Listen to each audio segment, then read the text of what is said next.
Ассалаумағалейкум отандастар. Бүгін Рамазан айының 6-шы күні. Бүгінгі дұға.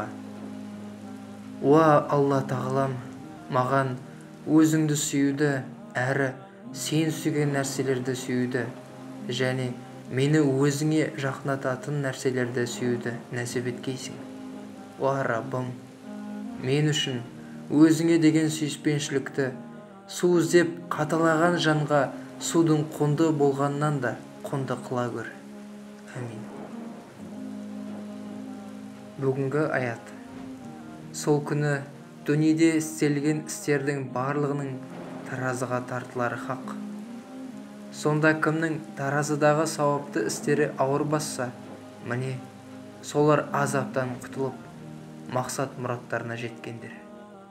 Ағраф сүресі 8-ші аят.